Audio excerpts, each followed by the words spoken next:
નમસ્કાર વિદ્યાર્થી મિત્રો, ધોરણ 12 સાયન્સના નવા વિડીયો લેક્ચરમાં આપનું સ્વાગત છે। આપણે પ્રત્યાવર્તી પ્રવાહની થિયરી પૂર્ણ કરી, એના ઉદાહરણના દાખલા પૂર્ણ કર્યા અને હવે આપણે પાઠ્યપુસ્તકના સ્વાધ્યાયના દાખલાઓ ગણવાના છે। તો એમાં પહેલો એક્ઝામ્પલ છે 7.1 કે 200 વોલ્ટ અને 50 હર્ટ્ઝ એસી સપ્લાય સાથે 100 ઓમ અવરોધ જોડેલ છે। તો પહેલું પરિપથમાં પ્રવાહનું આરએમએસ મૂલ્ય મેળવો અને બીજું એક પૂર્ણ ચક્ર દરમિયાન ખર્ચાતો કુલ પાવર કેટલો થશે તે તમારે મેળવવાનું છે। મેં તમને આની અગાઉ કીધું હતું કે જે વસ્તુ આપી છે એની નોંધ કરવાની। એક એસી સપ્લાય વોલ્ટેજ, જ્યારે સપ્લાય એસી વોલ્ટેજ આપેલું હોય ત્યારે વીઆરએમએસ કહેવાનું। વીઆરએમએસ કેટલો છે? 200 વોલ્ટ અને એની આવૃત્તિ એફ કેટલી છે? 50 હર્ટ્ઝની ફ્રીક્વન્સી આવૃત્તિ છે અને એની સાથે અવરોધ જોડેલો છે આર। કેટલા ઓમનો અવરોધ છે? 100 ઓમનો અવરોધ જોડેલો છે। તો પેલું એ શું મેળવવાનું છે? પરિપથમાંથી પસાર થતો આરએમએસ પ્રવાહ યાની આઈઆરએમએસ મેળવવાનું છે। તો આઈઆરએમએસનું સૂત્ર શું થાય? VRMS upon Z. એલસીઆર હોય તો, પરંતુ પરિપથમાં માત્ર અવરોધ હોય તો એનો ઇમ્પિડન્સ છે એ આર જેટલો જ થાય। તો માત્ર અવરોધ ધરાવતા પરિપથ માટે આઈઆરએમએસ બરાબર શું થાય? VRMS upon R. વીઆરએમએસ કેટલા? 200 અને અવરોધ કેટલા? 100। 2 0 ગયા તો આઈઆરએમએસ એની આરએમએસ પ્રવાહ કેટલો છે? 2 એમ્પિયર। સપોઝ કે ત્યાં હું તમને એમ કહું મહત્તમ વિદ્યુત પ્રવાહ આઈએમ મેળવો, તો આઈઆરએમએસ બરાબર શું થશે? IM/√2। આઈએમને કરતા બનાવીશ તો શું થશે? √2 ઇન્ટુ આઈઆરએમએસ યાની 1.41 ગુણાકારમાં આઈઆરએમએસ કેટલા છે? 2 એની 2.82 એમ્પિયર મહત્તમ કીધું હોય તો। બીજું શું કીધું?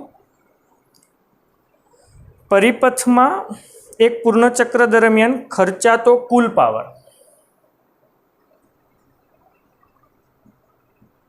ચક્ર દરમિયાન ખર્ચાતો અથવા તો કોઈ વ્યય થતો કુલ પાવર। યાદ કરો પાવરવાળી થિયરી કે પરિપથ એલસીઆર હોય તો પાવર પી બરાબર આમ તો શું થાય? VRMS IRMS into cos phi થાય। યાદ કરો, જ્યાં કોસ ફાઈને શું કહેવાય? પાવર ફેક્ટર કહેવાય। હા, પરંતુ પરિપથમાં માત્ર અવરોધ છે, તો માત્ર અવરોધ ધરાવતો પરિપથ હોય તો ફાઈ કેટલો થાય? 0। યાદ છે, માત્ર અવરોધ હોય ત્યારે વોલ્ટેજ અને વિદ્યુત પ્રવાહ બંને એક જ દિશામાં હોય, કળા તફાવત 0। એની power P is equal to VRMS IRMS cos 0। Cos 0 શું થવાના? 1। યાની વીઆરએમએસ કેટલા છે? 200। આઈઆરએમએસ કેટલા છે? 2। તો વ્યય થતો પાવર કેટલો થશે? 400 વોટ। બહુ ઇઝી છે, નોટ ડાઉન કરી નાખો।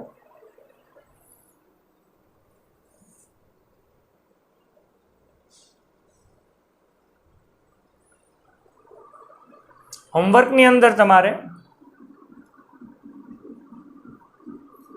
વીઆરએમએસ છે એ 220 લઈને કરવાનું છે। જ્યારે વીઆરએમએસ 220 વોલ્ટ હોય ત્યારે તમારે આઈઆરએમએસ મેળવવાનો છે અને પરિપથમાંથી વ્યય થતો પાવર તમારે મેળવવાનો છે, માત્ર અવરોધ હોય તો। હા, આર 100 ઓમ જ રાખશું।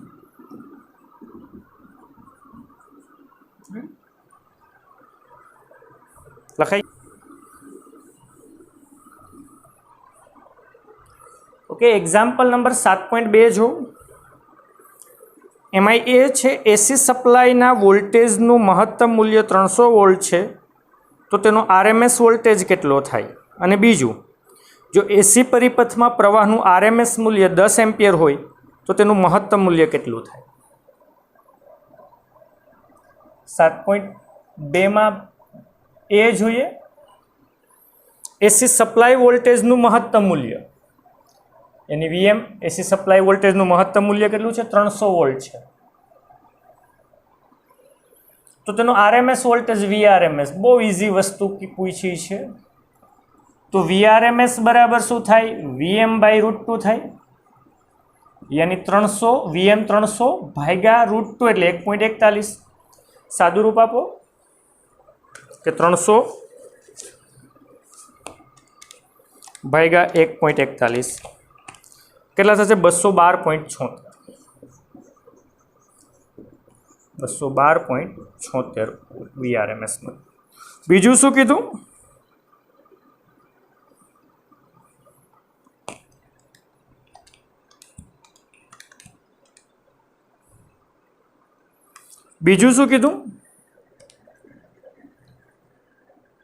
કે એસી પરિપથમાં પ્રવાહનું આરએમએસ મૂલ્ય, યાની આઈઆરએમએસ, પ્રવાહનું આરએમએસ મૂલ્ય એટલે આઈઆરએમએસ, જો 10 એમ્પિયર હોય તો તેનું મહત્તમ મૂલ્ય આઈએમ મેળવવાનું છે. તો આઈઆરએમએસ બરાબર એ શું થાય?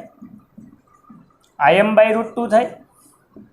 તમારે આઈએમ મેળવવું તો શું થશે? √2 ઇન્ટુ આઈઆરએમએસ, અને 1.41. આઈઆરએમએસ કેટલા? 10, યાની 14.1 એમ્પિયર. એ શું થશે? મહત્તમ વિદ્યુત પ્રવાહ. તો બંને જવાબ મળી ગયા, નોટ ડાઉન કરી નાખજો. ઓકે, નેક્સ્ટ જોઈએ એક્ઝામ્પલ નંબર 7.3 કે 220 વોલ્ટ અને 50 હર્ટ્ઝના એસી સ્ત્રોત સાથે 44 મિલી હેનરીનો ઇન્ડક્ટર જોડેલ છે, તો પરિપથમાં પ્રવાહનું આરએમએસ મૂલ્ય કેટલું થાય? અને હા, પાંચમું એટલે મીન્સ પાંચમા એક્ઝામ્પલનો એક પાર્ટ આમાં છે, આપણે આમાં જ કરી નાખીએ. અને આ પરિપથની અંદર શોષાતો ચોખ્ખો પાવર કેટલો હોય, યાની કે વ્યય પામતો પાવર કેટલો હશે તે તમારે કહેવાનું છે. પહેલું તો એક્ઝામ્પલમાં જે આપી છે એની નોંધ કરીએ. એક એસી સપ્લાય વોલ્ટેજ છે, એની સાથે ઇન્ડક્ટર એલ જોડેલ છે. એસી સપ્લાય વોલ્ટેજ વીઆરએમએસ કેટલો આપ્યો? 220 વોલ્ટ. ને આવૃત્તિ એફ કેટલી આપી? 50 હર્ટ્ઝ. યાની આવૃત્તિ 50 હર્ટ્ઝ હોય તો કોણીય આવૃત્તિ 2πf. મેં પહેલાં કીધું હતું 2 ગુણ્યા 3.14 ગુણાકારમાં 50, 200 ગુણાકારમાં 3.14 એટલે 314 રેડિયન પ્રતિ સેકન્ડ. જ્યારે એફ 50 હોય ત્યારે ઓમેગા 314 લખી જ નાખશું. અને જે ઇન્ડક્ટર જોડ્યો છે એનું ઇન્ડક્ટન્સ એલ 44 મિલી હેનરી છે.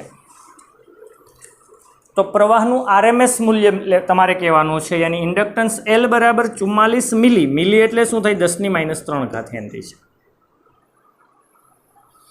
તો આઈઆરએમએસ મેળવવાનું છે. તો પરિપથમાં આરએમએસ પ્રવાહ, આઈઆરએમએસ બરાબર શું થશે? વીઆરએમએસ અપોન પરિપથનો ઇમ્પિડન્સ ઝેડ. પરંતુ અહીંયા પરિપથમાં માત્ર ઇન્ડક્ટર છે તો એનો ઇમ્પિડન્સ છે એ ઇન્ડક્ટિવ રિએક્ટન્સ જેટલો થાય, એક્સએલ. મેં તમને બધા પરિપથો કરાવ્યા હતા. પરિપથમાં માત્ર અવરોધ હોય તો અહીંયા આર આવે, પરિપથમાં માત્ર ઇન્ડક્ટર હોય તો એક્સએલ આવે, પરિપથમાં માત્ર કેપેસિટર હોય તો એક્સી આવે. આ પછી શ્રેણી જોડાણ હોય, એલસીઆર ત્રણેય હોય તો √r² પ્લસ એક્સએલ માઇનસ એક્સીનો હોલ સ્ક્વેર આવે. પરંતુ આપણે ઇન્ડક્ટિવ રિએક્ટન્સ એક્સએલ મેળવીએ તો દરેક વસ્તુ નોંધતી જવાની. પરીક્ષાની અંદર આ બધું જરૂરી છે લખવું. ડાયરેક્ટ કરશો માર્ક્સ નહીં મળે. તો એક્સએલ બરાબર શું થાય? Omega L. ઓમેગા કેટલા? 314. અને એલ કેટલા? 44 ગુણ્યા 10⁻³ -3 છે એટલે એને ભાગ્યા 10⁻³ કરું, યાની ભાગ્યા 1000 કરું. કેલ્ક્યુલેટરનો ઉપયોગ કરીશ. 314 ગુણાકારમાં 44 ભાગ્યા 1000, 13.816 ઓહમ. તો ઇન્ડક્ટિવ રિએક્ટન્સ મેળ. તો આઈઆરએમએસ બરાબર શું થાય? તો કે વીઆરએમએસ અપોન એક્સએલ થાય. વીઆરએમએસ કેટલા છે? 220 અને એક્સેલ કેટલા છે 13.816. સાદુરૂપ આપો 220 ભાગ્યા 13.816 15.92. ઓકે, IRMS મળી ગયા 15.92 એમ્પિયર. પરંતુ હું તમને એમ કહું મહત્તમ વિદ્યુત પ્રવાહ મેળવો તો IRMS બરાબર Im/√2, Im બરાબર √2 ઇન્ટુ IRMS, તો તમને મહત્તમ પ્રવાહ. પરંતુ આની અંદર એક એક્ઝામ્પલ નંબર 5 એડ કર્યો છે કે ખર્ચાતો જથ્થો પાવર વ્યય. તો એની અંદર પાવર વ્યય કેટલો? તો power P is equal two શું થાય? VRMS IRMS into cos phi થાય. પરંતુ પરિપથમાં માત્ર ઇન્ડક્ટર હોય, યાદ કરો, પરિપથમાં માત્ર ઇન્ડક્ટર હોય ત્યારે કળા તફાવત π/2 થાય. યાદ આવ્યું? પરિપથમાં માત્ર ઇન્ડક્ટર હોય ત્યારે આ બાજુ પ્રવાહ હતો, આ બાજુ વોલ્ટેજ હતો, અને પ્રવાહ વોલ્ટેજ કરતાં π/2 જેટલા પાછળ હતા, એની કળા તફાવત π/2. તો VRMS IRMS અને cos π/2 શું થવાના? 0. એની પાવર વ્યય કેવો થશે? 0. એની પરિપથમાં માત્ર ઇન્ડક્ટર હોય ત્યારે કોઈ પણ પ્રકારનો પાવર વ્યય થતો નથી આદર્શ સ્થિતિમાં, જો અવરોધ ન હોય તો. બાકી કંઈક ને કંઈક તો અવરોધ હોય જ. રેડી? તો નોટ ડાઉન કરી નાખજો. 7.3 નંબર 7.4 જોઈએ. 110 વોલ્ટ અને 60 હર્ટ્ઝના એસી સ્ત્રોત સાથે 60 માઇક્રોફેરેડેનું કેપેસિટર જોડેલ છે. તો પરિપથમાં પ્રવાહનું RMS મૂલ્ય મેળવો. અને હા, આ પરિપથમાં વ્યય થતો પાવર એ મેળવવાનો છે. તો પહેલાં આપ્યું એની નોંધ કરીએ. એસી સપ્લાય વોલ્ટેજ સાથે એક કેપેસિટરને જોડેલ છે. અહીંયા સપ્લાય વોલ્ટેજ 220 નહીં લઈ લેતા, 110 વોલ્ટ છે. અને એની આવૃત્તિ છે એ 50 નહીં લઈ લેતા, જો 60 હર્ટ્ઝ છે. માટેની કોણીય આવૃત્તિ ઓમેગા થશે 2πf, એની 2 પાઈ 3.14 અને f60. સાદુરૂપ આપશું તો 2 ગુણાકારમાં 3.14 ગુણાકારમાં 60, એની 376.8 રેડિયન પ્રતિ સેકન્ડ. તમારે મેળવવાનું શું છે? તો IRMS મેળવવાનું છે અને વ્યય થતો પાવર મેળવવાનો છે. કારણ કે 7.5ની અંદર તમને એવું કીધું કે 7.3 અને 7.4માં વ્યય થતો પાવર મેળવવાનો છે, તો એ સાથે જ મેળવી લઈએ. તો IRMS એટલે શું થશે? VRMS અપોન XC થાય. અને XC એટલે શું થશે? 1/ωc. તો પહેલાં આપણે કેપેસિટિવ રિએક્ટન્સ મેળવી લઈએ, કારણ કે એની જરૂર પડવાની છે મને. એટલે XC બરાબર શું થશે? 1/ωc. યાદ છે ને કે ભૂલી ગયા?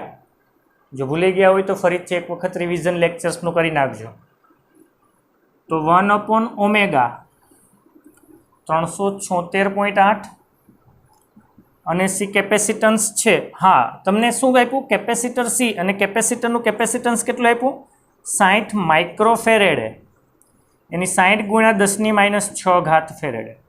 એટલે 60 ગુણ્યા 10⁻6 ઉપર જઈ 10+6, યાની 1 અને 6 મીંડા ભાગ્યા 376.8 ભાગ્યા 60. તો કેપેસિટિવ રિએક્ટન્સ XC શું આવશે? 44.23 ઓમ. એકમ તો ઓમ જ થાય ને. તો પરિપથમાં RMS પ્રવાહ મેળવવાનો છે. તો IRMS બરાબર શું થશે? VRMS અપોન XC થશે કે નહીં? તો IRMS બરાબર VRMS કેટલા છે? 110.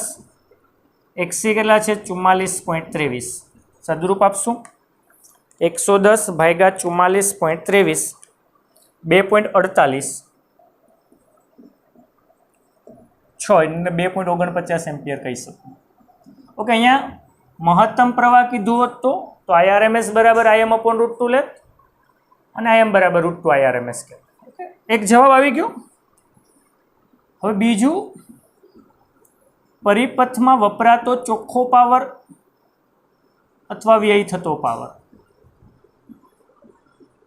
તો power P is equal two શું થાય? VRMS IRMS cos phi, જ્યાં phi એ કળા તફાવત છે, પરંતુ માત્ર કેપેસિટર હોય, યાદ કરો, માત્ર કેપેસિટર હોય પરિપથમાં, પરિપથ આ બાજુ હોય અને VC આ બાજુ હોય, તો જેમાં પ્રવાહ અને વોલ્ટેજ વચ્ચે કળા તફાવત π/2 અને એમાં પ્રવાહ વોલ્ટેજ કરતાં π/2 જેટલો આગળ હોય. રેડી? તો π/2 છે તો power P is equal two શું થાય? VRMS IRMS cos π/2, તો શું થવાના છે? 0. એની પાવર શું થશે? 0. યાની કે પરિપથમાં માત્ર ઇન્ડક્ટર કે માત્ર કેપેસિટર હોય એવા પરિપથમાં કોઈ પાવર વ્યય થતો નથી, અને ત્યારે જે પ્રવાહ પસાર થાય છે એને વોટલેસ પ્રવાહ તરીકે ઓળખવામાં આવે છે.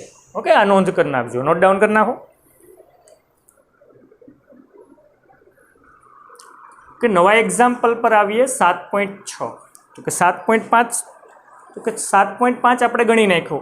7.5માં શું કીધું હતું? કે સ્વાધ્યાય 7.3 અને 7.4માં એક પૂર્ણ ચક્ર દરમિયાન દરેક પરિપથમાં શોષાતો ચોખ્ખો પાવર કેટલો હશે, તો એ ગણી નાખ્યું. 7.3માં માત્ર ઇન્ડક્ટર હતો ત્યારે ચોખ્ખો પાવર 0, અને માત્ર ચોથામાં માત્ર કેપેસિટર હતો ત્યારે પાવર વ્યય કેવો હતો? 0. ઓકે, 7.6 જોઈએ. L બરાબર 2 હેનરી, C બરાબર 32 માઇક્રોફેરેડ અને 10 ઓમ અવરોધવાળા LCR શ્રેણી પરિપથ માટે અનુનાદની આવૃત્તિ મેળવો, અને પરિપથનું ક્યુ ફેક્ટરનું મૂલ્ય તમારે મેળવવાનું છે. તો પરિપથ આપ્યો તમને LCR,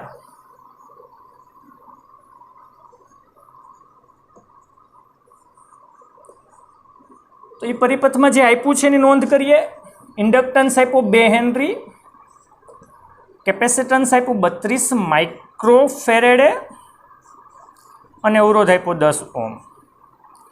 તો તમારે અનુનાદની આવૃત્તિ મેળવવાની છે અને પરિપથમાં ક્યુ ફેક્ટરનું મૂલ્ય તમારે મેળવવાનું છે. તો પહેલા અનુનાદની આવૃત્તિનું સૂત્ર શું થાય? અનુનાદની કોણીય આવૃત્તિ ઓમેગા બરાબર શું થશે? 1/√LC, જેને ઓમેગા 0 કહેતા કે ઓમેગા RI કહેવાય. રેડી? અનુનાદીય કોણીય આવૃત્તિનું સૂત્ર હંમેશા યાદ રાખવાનું 1/√LC, અને જો આવૃત્તિ હોય તો 1/2π√LC. તો 1/√L. L inductance 2, C capacitance 32 micro, micro એટલે 10⁻6. તો 32 દુ 64 ગુણ્યા 10⁻6, 64નું વર્ગમૂળ કેટલું થયું? 64નું વર્ગમૂળ 8, અને 10⁻3નું -6નું 10⁻3, તો 10⁻3 ઉપર જાય +3, એટલે 1000 ભાગ્યા કેટલા થયા? 8. તો ઓમેગા R બરાબર 1000 ભાગ્યા 8 અને 125.